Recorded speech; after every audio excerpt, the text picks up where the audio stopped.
Hello दोस्तों, स्वागत है आपका नई क्लास में नए टॉपिक के साथ में। आज हम जानेंगे क्या होते हैं अवशेषी अंग। जो आपका बायोलॉजी है उसका जो चैप्टर है विकास, उसके अंदर से पूछे जाने वाला बहुत इंपॉर्टेंट टॉपिक है ये। क्या होते हैं अवशेषी अंग, मानव में अवशेषी अंग कितने होते हैं, मानव में अवशेषी अंगों के 2 उदाहरण लिखो। इस प्रकार से पेपर में क्वेश्चन बहुत पूछा जाता है, भर भर के पूछा जाता है। तो अवशेषी अंग का मतलब ही क्या होता है? ऐसा अंग जिसका कोई यूज नहीं, यानी कि ऐसा अंग जो एकदम आप कह सकते हो यूजलेस है, उसका कोई शरीर में यूज ही नहीं है, ठीक है ना, उसे हम क्या कहते हैं? अवशेषी अंग कहते हैं। तो देखो, जंतुओं के शरीर में अनेक ऐसी संरचनाएं पाई जाती हैं, यानी कि जो आपका जंतु है, अब देखो मानव की बात नहीं हो रही यहाँ पर, सभी जंतुओं की बात हो रही है। तो जंतुओं के शरीर में कई ऐसी संरचनाएं पाई जाती हैं। कैसी संरचनाएं पाई जाती हैं? जिनका शरीर में कोई महत्व नहीं होता, जिनका शरीर में क्या होता है? कोई भी महत्व नहीं होता, बस वो शरीर में है लेकिन उनका कोई महत्व नहीं है, कोई जिनका कार्य नहीं है, फालतू में है, यूजलेस है, तो उन्हें क्या कहते हैं? अवशेषी अंग कहते हैं। तो ये अवशेषी अंग कहलाती हैं। अवशेषी अंगों की उपस्थिति से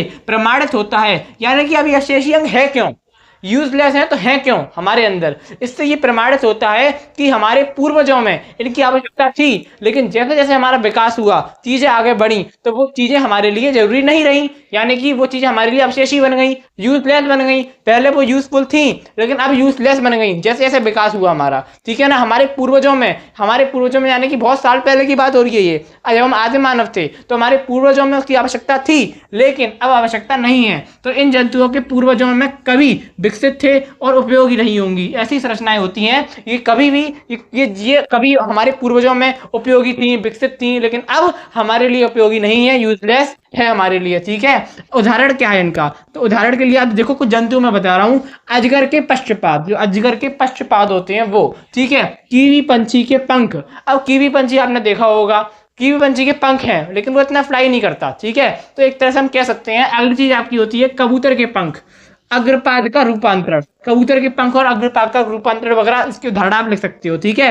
उसके बाद मानव के शरीर में 100 से अधिक अवशेषी अंग पाए जाते हैं। कितने पाए जाते हैं? 100 से अधिक। बहुत सारी छोटी छोटी चीजें हैं, ठीक है।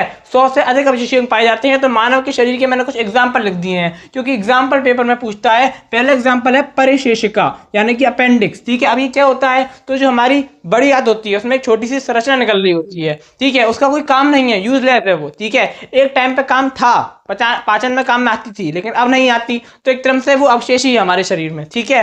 तो दूसरा है पुंछ की हड्डी, यानी कि पूंछ। हमारे अंदर, हमारे पूर्वजों में पहले पूंछ हुआ करती थी, लेकिन धीरे धीरे हम जमीन पर आना चालू किया, दोनों पैरों पर चलना चालू किया, तो हमारी पूंछ भी क्या हो गई? अवशेषी हो गई, और धीरे धीरे गायब भी हो गई। लेकिन जो उसकी हड्डी है वो अभी भी हमारे अंदर अवशेषी अंग है। दूसरा आपका है अक्कल दाढ़। जो अक्कल दाढ़ होती है वो भी एक अवशेषी अंग है। शरीर के बाल, तो ये क्या है? शरीर के बाल भी आपके क्या है? अवशेषी अंग है। दूसरा आपका है कान की मांसपेशियां। कान की मांसपेशियां जो होती हैं वो भी आपके क्या है? अवशेषी अंग का उदाहरण है। आप इनमें से कोई भी एग्जाम्पल लिख सकते हो। मैंने आपको 3 से 5 एग्जाम्पल बता दिए हैं और आपके पेपर में ये पूछे जाते हैं अवशेषी अंग। इसके उदाहरण मैंने एनिमल्स में बताए, उसके बाद आपको मानव के शरीर में 100 से अधिक अवशेषी अंग पाए जाते हैं, उनके बारे में भी बता दिया है, ठीक है। आशा करता हूं कि आपको समझ में आ गया होगा।